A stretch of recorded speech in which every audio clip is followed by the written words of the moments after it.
जय हिंद साथियों, मैं शफीक खान मैक न्यूज़ से। आज हम मौजूद हैं धारावी में वंचित बहुजन आघाड़ी की तालुका जनसंपर्क कार्यालय में।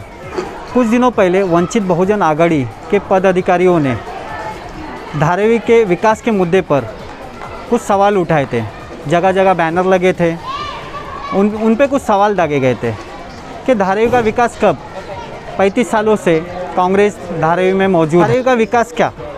आखिर धारावी में आज तक ना ही स्कूल है, ना ही अच्छे प्लेग्राउंड है और ना ही अच्छे अस्पताल है, और यहाँ तक कि धारावी का डेवलप भी अभी तक रुका हुआ है। तो इसी मुद्दे पर आज धारावी तालुका के सभी पदाधिकारियों ने यहाँ पर प्रेस कॉन्फ्रेंस रखा है। आइए उनसे ही जानने की कोशिश करते हैं मुद्दा क्या है। साथियों, हमारे साथ मौजूद है वंचित बहुजन आघाड़ी के संदीप पानपटेल साहब, दक्षिण मध्य मुंबई जिला अध्यक्ष हैं। आइए हम उन्हीं से जानने की कोशिश करते हैं कि आज उन्होंने प्रेस कॉन्फ्रेंस किस मुद्दे पर रखा है और क्यों रखा है। संदीप पानपटेल साहब, आपका हमारे मैक न्यूज़ में स्वागत है। मैं आपसे ये जानना चाहता हूँ कि आखिर ये मसला क्या है धारावी विकास? जैसे वंचित बहुजन आघाड़ी कई दिनों से विधानसभा में ये कर रही है कि धारावी का विकास आखिर मसला क्या है? धारावी का विकास अपने का भी धारावी का विकास खाली नाम रह चुका है। धारावी में विकास दिख नहीं रहा। जब से धारावी यहाँ पे झोपड़पट्टी वाले को 1887 में धारावी का स्थापना हुई थी। आज 137 साल हो गए धारावी को। उसके बाद धारावी में विकास कुछ नहीं हुआ। आज भी महामारी, बीमारी, यहाँ तक यहाँ पे स्कूल, कॉलेज, गार्डन, यहाँ के आदमी लोग के लिए कुछ भी नहीं है। स्लम डिक्लेरेशन करके झोपड़पट्टी डाल के धारावी के एशिया खंड की झोपड़पट्टी ऐसा बना दिया, माहौल खड़ा कर दिया, पूरे वर्ल्ड में बना दिया धारावी स्लम। मैं चाहता हूँ इस धारावी में लोगों के लिए क्या सुविधा दी? यहाँ का एमएलए और खासदार उन्होंने क्या दिया? जो गायकवाड़ परिवार जो है यहाँ से 20-25 साल से यहाँ पर राजनीति कर रहे हैं, उन्होंने आज तक धारावी को क्या दिया? उसको आप खुद देख लीजिए। विकास कहेंगे या विकास कहेंगे? चलिए ठीक है, आपका ये तो बोलना ठीक है कि हाँ विकास क्या, लेकिन परंतु वंचित बहुजन आघाड़ी का इसमें रोल क्या हो? वंचित बहुजन आघाड़ी अभी तक कहाँ थी? वंचित बहुजन आघाड़ी आदरणीय बाला साहब अम्बेडकर वंचितों के लिए उन्होंने वंचित की पार्टी का स्थापन किया हुआ है। जो पिछड़े लोग हैं उनको सत्ता में आज तक कोई अधिकार नहीं मिला है। आज तक अधिकार मिला है गायकवाड़ परिवार को। मतलब किसी का बाप खासदार है तो उसका लड़का एमएलए रहेगा, तो उसका और लड़का नगर सेवक रहेगा। लेकिन यहाँ पे पलने वाला आदमी, हर इंसान, नागरिक कब नगर सेवक बनेगा, कब एमएलए बनेगा? ये यहाँ की जितनी भी राष्ट्रवादी कांग्रेस पार्टी हो, कांग्रेस पार्टी हो, शिवसेना हो, ये सब पार्टियां हुकूमत है, घर में चली हुई हुकूमत है। वंचित एक ऐसी पार्टी की लोगों के रास्ते पे उतरी है। परंतु संदीप साहब, अभी तक वंचित का मेरे हिसाब से, जहाँ तक मेरा नॉलेज है, कि धारावी में रास्ते पर इस मुद्दे पर उतरना चाहिए था। लेकिन वंचित बहुजन आघाड़ी ने तकरीबन 6 तारीख को हम लोगों की भी नजर है कि बैनर वगैरह पूरे धारावी में दिखे। ये सवाल, चलो अच्छी बात है, ये सवाल रखे गए, ये बहुत बड़ी बात है, किसी ने हिम्मत किया। लेकिन इस मुद्दे को लेकर रास्ते पर भी उतरना चाहिए था। सर, आपको एक बात बता दूं, जब से वंचित बहुजन आघाड़ी धारावी में मेरे तालुका अध्यक्ष महासचिव जी है रंगा साहब, उन्होंने आज तक धारावी में काम का स्टार्ट किया, तब से मैं देख रहा हूँ। धारावी की पॉलिटिशियन से आप रिपोर्ट लिख सकते हो कि धारावी में किस तरह से काम हो रहा है वंचित का। वंचित हर मुद्दे पर लड़ रही है। कोरोना काल में वंचित के माध्यम से इन्होंने कम से कम 5 से 6 हजार लोगों को राशन देके उनका घर देखा गया है, दवाई दी गई। कोरोना काल में रास्ते पर उतरे, उन्होंने काम किया, तब वंचित किसी को दिख नहीं रहा था। आज वंचित लोगों के बीच आके काम कर रहा है, ना किसी की आशा लेके बैठा है, ना हमारा नाम नगर सेवक है, ना आमदार खासदार है, फिर भी हम लोग रास्ते में उतर के काम कर रहे हैं। ये गलत है। और रही बात आंदोलन की, हमने कोरोना काल के अंदर भी हम लोगों ने आंदोलन किया हुआ है, लोगों की सेवा के लिए आंदोलन किया है, यहाँ के व्यापारी लोग के लिए आंदोलन किया हुआ है कि यहाँ पे का मजदूर खाएगा क्या। आज तक इस धारावी में कोई भी पार्टी ध्यान नहीं दे रही है। खाली वंचित एक लौटी पार्टी है जो हर नागरिक के लिए रास्ते पर उतर के काम कर रही है। तो आज का वंचित समाज वंचित से जुड़े। ये हमारे साथ में मौजूद है संदीप पानपटेल साहब, दक्षिण मध्य मुंबई अध्यक्ष थे, जिन्होंने धारावी के विकास के बारे में कुछ मुद्दों पर रोशनी डाली है। हमारे साथ मौजूद है अभी इकबाल मनियार साहब, जिला महासचिव। जय भीम। आज बड़े दुख की बात है, जिस अम्बेडकर समाज को मानने वाले लोग, आज खास करके मैं इसलिए कह रहा हूँ, वंचित का मतलब ये है कि जिसको कुछ नहीं मिला हो। हम तो खुद डिक्लेयर कर रहे हैं कि हमारे पास तक कुछ नहीं मिला, हम वंचित है, इसलिए हम रोड पे आए। लेकिन जिस अम्बेडकर समाज को मानने वाले लोग मंत्री बनते हैं, आमदार बनते हैं, खासदार बनते हैं, आज उन्होंने इस धारावी के लोगों का शोषण किए, जिसका रिपोर्ट मेरे पास ये है कि आज धारावी में कॉलेज धारावी में कहा है। आप इस प्रेस नोट के माध्यम से देख सकते हो कि इन्होंने सिर्फ और सिर्फ धारावी के लोगों का शोषण करते हुए अपना विकास कार्य किए हैं। तो मैं इस बात का निषेध करता हूं, ये धारावी में जो एशिया का सबसे बड़ा झोपड़पट्टी आज से 35 साल पहले थी, आज भी वो 35 साल के बाद भी है।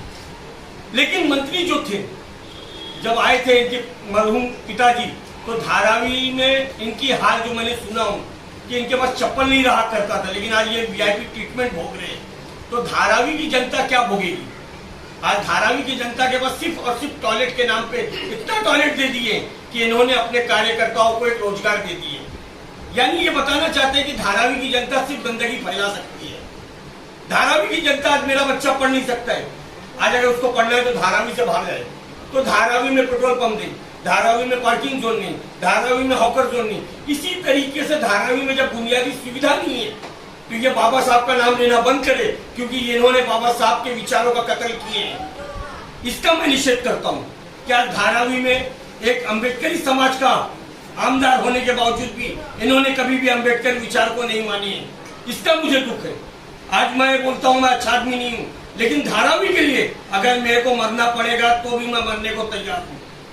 क्योंकि आज मेरे धारावी में मेरे बाल बच्चों का भविष्य क्या होगा? बाल बच्चे यानी मेरे नहीं, जितने भी धारावी, आज धारावी के अंदर जो कंडीशन हो गई है, लोग भुखमरी से कम मर रहे हैं। पढ़ाई लिखाई के नाम से उनके बच्चों का इतना मेंटली हैरेसमेंट किया गया है कि आज बच्चे फीस नहीं भर पा रहे, तो आज उनको पेरेंट्स को ऐसा डराया जा रहा है ये शिक्षा मंत्री है, ये बिजनेस मंत्री है। इस बात का वंचित बहुजन आघाड़ी निषेध करती थी और करती है और करती रहेगी।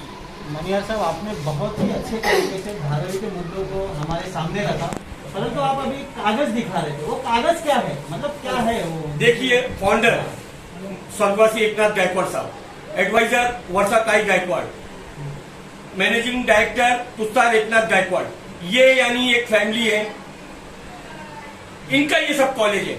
धारावी में कितना कॉलेज आप पहले वो देख लीजिए। इन्होंने धारावी का विकास किए हैं कि खुद का विकास किए हैं?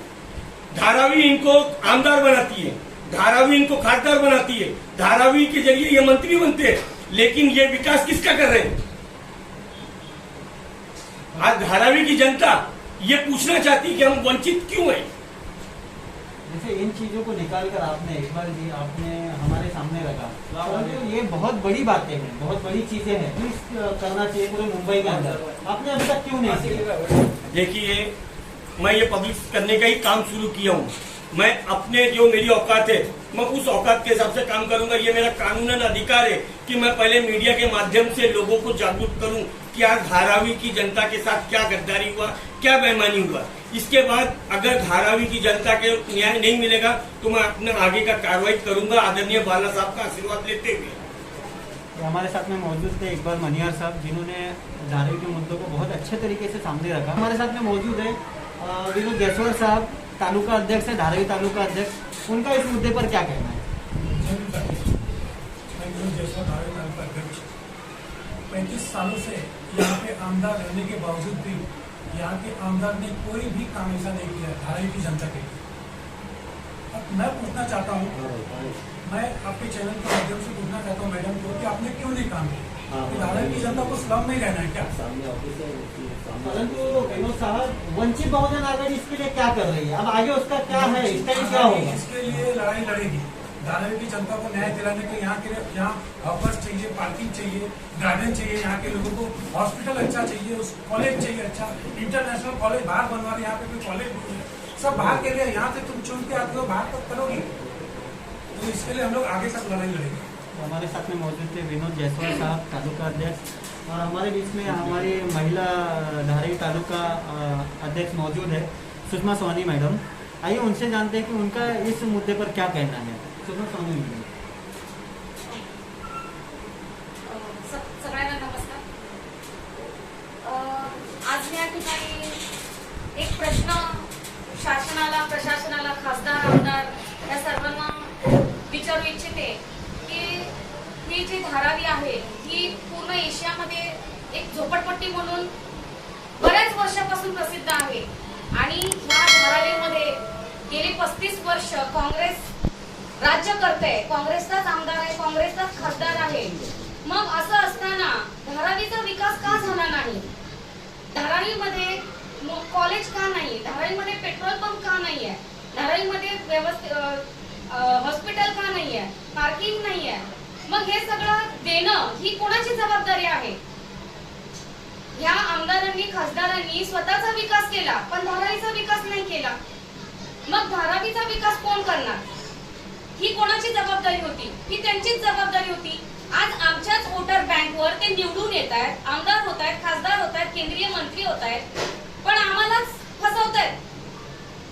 मला ह्या गोष्टीचा जाहीर निषेध करावासा वाटतोय। मैडम, मैं आपसे जानना चाहता हूँ क्या इन मुद्दों को लेकर भविष्य में वंचित बहुजन आघाड़ी रास्ते पर उतरेगी? जरूर उतरेगी। चलो अच्छी बात है। ये थे हमारे साथ में सुषमा सोनी मैडम, इन्होंने बहुत अच्छे तरीके से धारावी के मसलों को हमारे सामने रखा है और वाकई में ये बहुत सोचने वाली बात है कि आज धारावी का विकास क्या, धारावी किस रास्ते पर जा रहा है। हम लोगों ने भी देखा है तकरीबन 35-40 सालों से धारावी जहां थी वहीं पर रुकी हुई है और ये मुद्दा बहुत अच्छा है। वंचित बहुजन आघाड़ी इसके लिए आगे आई है, उनके पदाधिकारी आगे आए हैं। हमारी नज़र हमेशा इन मुद्दों पर बनी रहेगी, आगे भी आप तक पहुंचाते रहे। मैं शफीक खान, मैक न्यूज़।